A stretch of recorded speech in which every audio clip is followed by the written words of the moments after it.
I strike at my prey with my rapier who's off guard to us, and that is another critical hit. I get my plus 3d8, and rapiers do a lot of damage on a crit, so that is going to be 115 damage. Rangers in Pathfinder 2e are awesome, and so are animal companions. And my cat Megan is awesome. So let's make a ranger with the best animal companion you can, because that's what Megan is. Today I showcase rangers and animal companions in the system, because there's some discussion about the new edition of D&D 5.5e, I call it, where there's mixed reactions. The criticisms I've seen have complained that there isn't a clear identity. Some people don't want spellcasting. There's a complaint that Hunter's Mark is a spell and requires concentration and also a bonus action, with other things competing for your bonus action. Also in D&D, having an animal companion is a bit difficult. You need to have 3 levels of ranger and a specific subclass. Also, you need a good wisdom modifier, making the subclass more multiple ability dependent. And there are non-ranger players who want awesome animals. Also, its hit points scale with the number of ranger levels you have, and if you're multi-classing, that isn't good. In Pathfinder, the ranger and the druid can take an animal companion through feats from their class, and any class can get an animal companion by taking up the Beastmaster archetype, and if you get an animal companion, it scales with you. However, the ranger in Pathfinder lets us have the best fighty super cat, and we get to kill 2 birds with 1 cat, so to speak. We're going to build a level 20 ranger and also have a quick combat demo.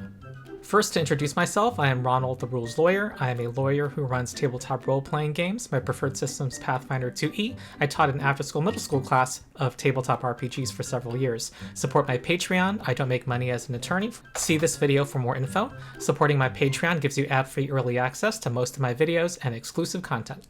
First, I want to begin that you can have a cat familiar in this game. You can have a customizable utility creature that adventures with you, and it's attainable through a general feat that any class can take. But familiars are different from animal companions who can do fighting in the front lines, and that's what we're looking at today. Future Ronald here. I also have to mention that it's possible to make your player character an animal in Pathfinder. Also, there's rules for that. I knew someone would mention it, and I am mentioning it here and saying I'm not going to talk about it. So the Ranger, they have a clear identity in Pathfinder. They track and hunt their prey. Their main action is hunt prey, obviously. With 1 action against a creature that they can see or hear or are tracking, they get a bonus to perception checks and tracking, plus better aiming at range. This is not a spell, it's just something that you can do. You don't need to use a verbal component and speak while silently stalking. There's no limit on how many times you use it in a day. Future Ronald, there's also no concentration mechanic in Pathfinder to worry about. Note that it uses 1 action, not a bonus action. There are no action types in Pathfinder. You just hunt prey and have 2 more actions, that's it. You get additional combat benefits from your Hunter's Edge, which is your subclass. Today we're making the Rules Ranger, and he's choosing the Precision Hunter's Edge. He does an additional 1d8 precision damage the first time he hits his hunted prey in a round. This improves to 2d8 and 3d8 at higher levels.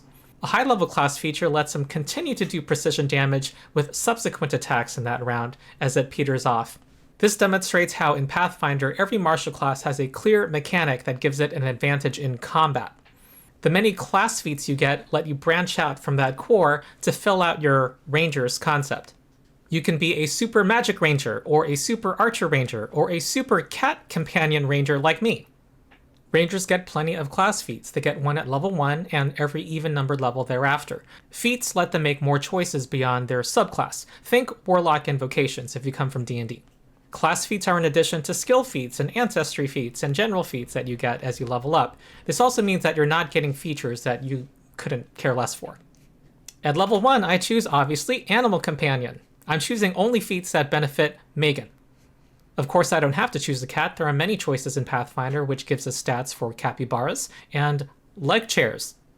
This is what the cat offers us. It is a small-sized creature, so small in Pathfinder terms, has low light vision and the scent ability, and is trained in the stealth skill. Has an excellent speed of 35 feet. She has a jaws and a claw attack, and when a target is off guard, such as when you flank a creature, Megan gets an additional 1d4 precision damage against it. Every animal has a support benefit that it does instead of attacking that you can command it to do. Megan can swat at them and throw enemies off balance when I strike a foe that's within her reach. It makes them off guard to all my allies until the end of my next turn. So you can set up your allies' hit or critical hit. This is what she looks like at level 1, and as you can see, as I increase her level, her hit points increase, and all of her statistics increase on the left. Let's say I'm a fighter who takes the Beastmaster archetype at level 2 and picks up an animal companion. It will be a level 2 Megan, and its hit points will already increase, and its armor class, saving throws, and attack bonuses all increase correspondingly. This is because you always add your level number to many statistics. This happens every single level, including up to level 20. Now, very importantly, your animal companion shares your hunt prey ability starting at level 1. So when I hunt prey and designate a foe, both me and Megan get that additional 1d8 precision damage the first time we hit them that turn. So how do animal companions work? Do they have their own turn? Well, how it works is you have 3 actions per turn, and you can spend one of your actions to give your animal 2 actions. That's it. There's no action types to think about here. Meanwhile, moving your speed is an action. As you level up, you get many other feat choices. At level 2, we're going to take the Initiate Warden feat to give us a spell. Warden spells fall under the focus spell system in Pathfinder. You have a rechargeable pool, you spend a point out of that pool, and you can replenish it between combats. Heal Companion lets us spend 1 action to heal Megan 1d10 hit points. If we spend 2 actions, it increases to a 30-foot range, and we get to add 8 to the total. This scales up as we level up. At level 19, we get to heal 10d10 plus 80 hit points, an average of 135. At level 4, we take Advanced Warden. This lets us take another Warden spell from a higher tier. Taking a second spell means we have 2 points maximum in our focus point pool. And this spell's awesome. It's Enlarge Companion. It lets us turn Megan into a large creature, which gives her a 10-foot reach and plus 2 damage. At level 6, we take Mature Animal Companion. Although your animal automatically scales up as you level up, it trails behind over the course of level 1 to 20. If you wanted to continue to be a primary fighter, there are 3 what I'll call advancement feats that you need to take. These improve its stats and sometimes give it new abilities. As a mature companion, Megan grows to medium size, she gets stat improvements, and she does 2 damage dice when she bites and scratches. Also, this feat means that you don't have to command her to act. If you don't command her, she still does 1 action, which is either to move or to strike. They run or attack without you telling them, just like real-life cats. At level 8, we pick up the 4th level feat called Companion's Cry. It lets us spend 2 actions to command Megan, and she gets to use 3 actions. It gives us more flexibility. Then at level 10, we take the next advancement feat called Incredible Companion. At this step, she can choose to be Savage or Nimble. Savage makes her grow into a large creature and gives her more strength. We'll choose Nimble though, which improves her defense and makes her more dexterous. Both unlock her special cat advanced maneuver, which is Cat Pounce. She spends 1 action to stride out and strike, and if she was hiding before she got out, then she remains undetected until after the strike. It is off guard to her. At level 12, I choose Side by Side. When Megan and I are both adjacent to the same creature, we are both flanking it with each other, no matter what our positions are. We don't have to be on opposite sides like we normally have to in Pathfinder. At level 14, I choose Stealthy Companion. Pathfinder has clear rules for hiding and stealth. When Megan is in natural terrain, she can hide and then sneak without needing cover or concealment. This also means that she will later be legendary in stealth, which is the highest proficiency level out of 4 that you can get in Pathfinder, where you add your level plus 8. So action 1, she hides in plain sight, and it becomes off guard to her, -2 to its armor class. Action 2, she bites it and gets her extra precision damage. Level 16, she gets her 4th and last advancement feat, Specialized Companion. This gives her more math boosts and lets her do 3 damage dice when she attacks. Then we get a choice of 6 specializations. I can actually take that feat more than once if I want to. We're going to take Ambusher, improving her stealth so that it can go up to legendary. She can sneak in plain sight in her natural environment. Her dexterity goes up and it improves her defenses. At level 18, we take Masterful Companion, which allows me to share my higher level hunt prey ability with Megan so that she gets to do additional damage on more than just the first attack. Now, what will we take for our level 20 feat? Our Hunt Prey ability already increased its damage from 1d8 to 3d8. On Archives of Nethys, where all of Pathfinder's rules live and are freely accessible, we find, it looks like, 9 level 20 ranger feats that I could choose. But what I'll choose, I'll save it for the combat demo. You'll see. Now for a quick combat demonstration. Those of you who are true fans of my channel will recognize this location. It's Tuesday, so there happens to be Nosferatu overlords walking around the inn. I, the Rules Ranger, see my chance. Megan, as an animal companion, can invest up to 2 magical items, and one of them is the Collar of Inconspicuousness. With an action, I shrink her into a tiny creature so that she looks like a normal house cat. She sneaks around. Meow. She's an excellent distraction because she's so cute. And the Nosferatu overlords see some fresh blood. She darts around the corner to evade them as they pursue. Here, little kitty kitty. She has an excellent stealth score, being legendary, and gets a 47, which is more than enough to beat their 39. They're only level 16 creatures after all. I, meanwhile, hunt prey silently because I can. Under the new D&D stealth rules, doing a verbal spell makes you lose the invisible condition. I decide to leap at it, and we all roll initiative. I won initiative, and Megan acts on my turn. So the first thing I do is stride up to that Nosferatu overlord and dismiss my cat's Collar of Inconspicuousness. She now becomes a medium creature, so the size of a tiger. Then I command her, and that gives her 2 actions. This giant cat runs around and attacks the vampire.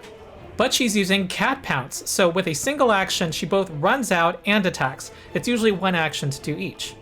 It is off guard to her for 2 reasons. First, because we have the side-by-side feat, but also because of Cat Pounce.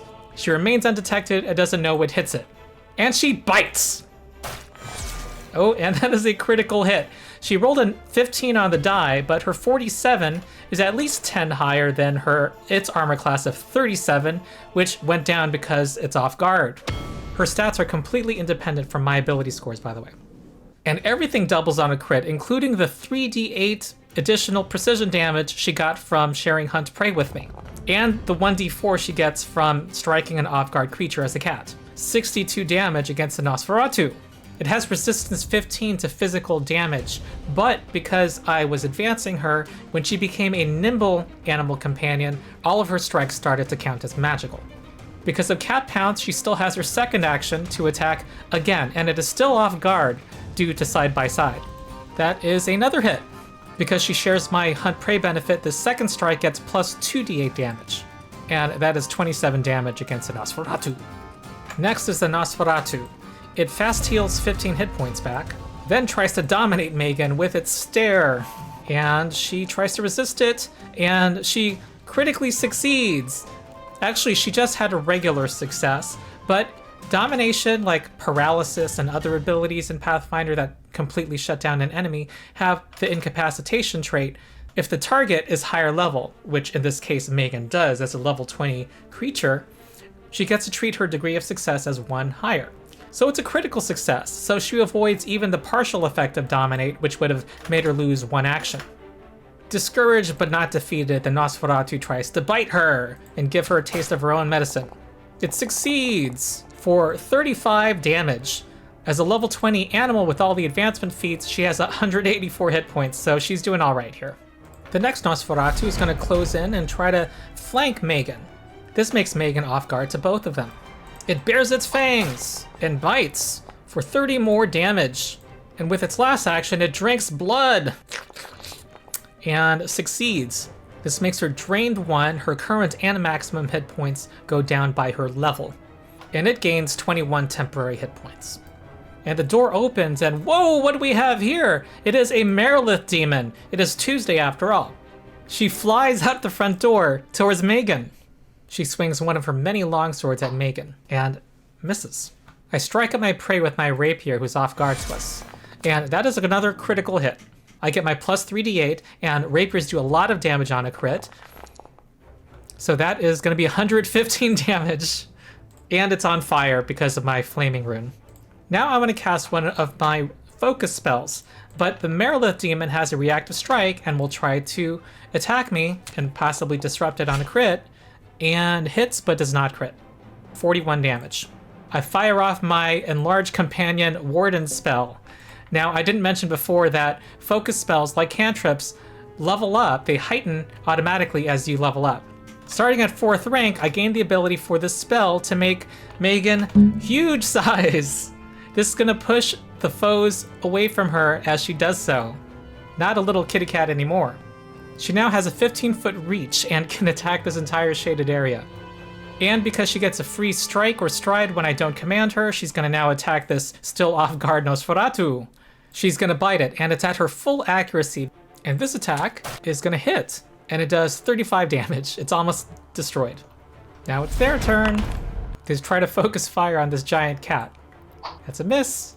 Follows up with the claw. That also misses, and a 3rd miss.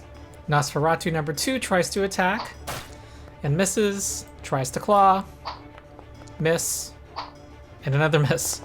The Marilith does a focus assault on Megan, attacking with 6 long swords.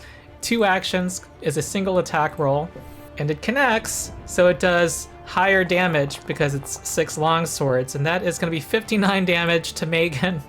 Last attack with a long sword is at a -10 penalty due to the multiple attack penalty, and that misses. Now comes round 3. We save against the Aura of Sickness. And now I want to heal Megan. I can spend 1 action to heal her and then make a strike and then command her. But I want to use the 2-action version of heal, which will heal her 10d10 plus 80 more. So I'm going to do that. And no reactive strike from the Marilith demon because she got pushed away by Megan blowing up. Alright, I heal Megan for 135 hit points. That gets her to nearly full health. I spend my last action now to command Megan. The first thing she does is going to try to destroy this Nosferatu. It remains off guard to her. That bite connects, destroying it, and it becomes a swarm of rats that runs away. They're all trying to reach their coffin. Next, it's going to attack the Marilith demon. This is not our hunted prey yet, but she's going to go for it. And that misses. The surviving Nosferatu tries to bite Megan. That's a miss. Here comes a claw. 41 damage. Then it uses its special paralytic fear ability, dragging her close to try to paralyze it with fear. Will save. She needs to beat a 35. She succeeds. Next, the Marilith demon gets up to me and is going to do her Blade Storm ability. She gets to make up to 6 attacks, all against different creatures, but at her full accuracy. So she's going to attack Megan.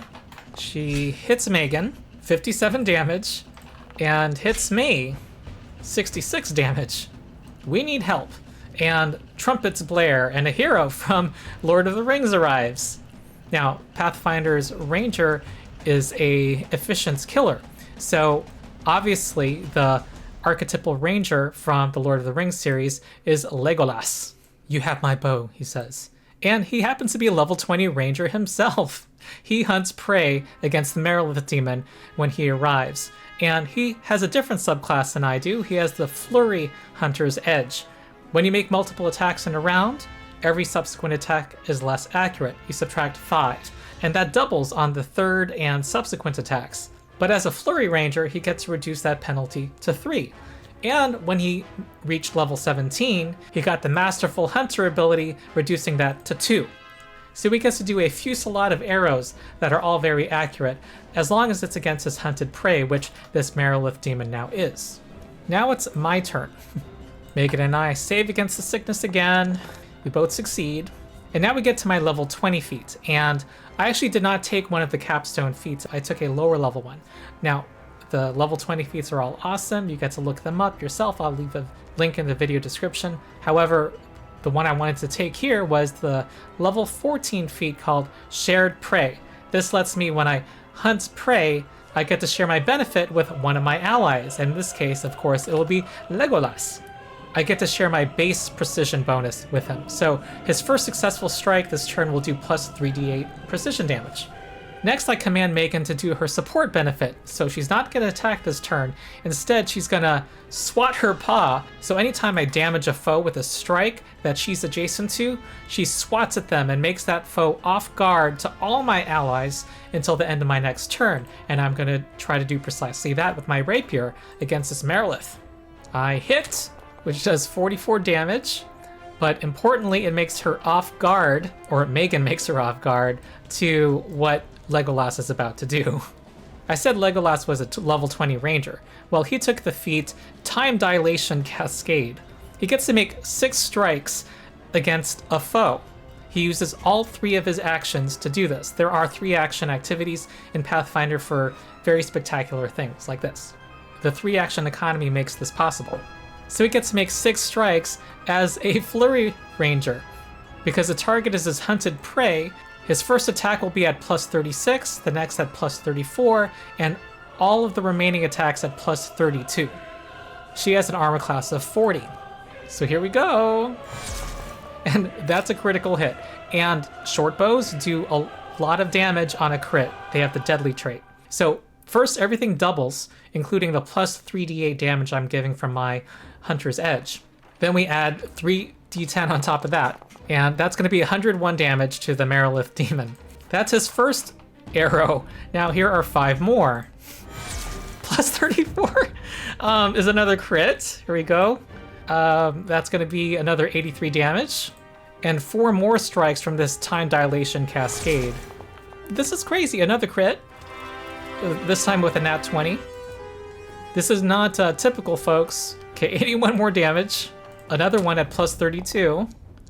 Okay, that's a regular hit. This is what a normal hit does. If you're wondering why these damage numbers are so high, if you're coming from D&D, when you level up, you get to add runes to your weapon so that it can do up to 4 damage dice. And additional property runes like Flaming, Shock, that can add more damage. There's many kinds of property runes you can add.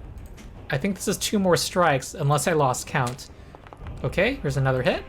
30 damage. All this because my cat swatted it with her paw. And that's another hit. Okay. I think this is a kill. Oh, 19 damage. That was low. Almost a kill. Now, Legolas can use this cool level 20 ability all day.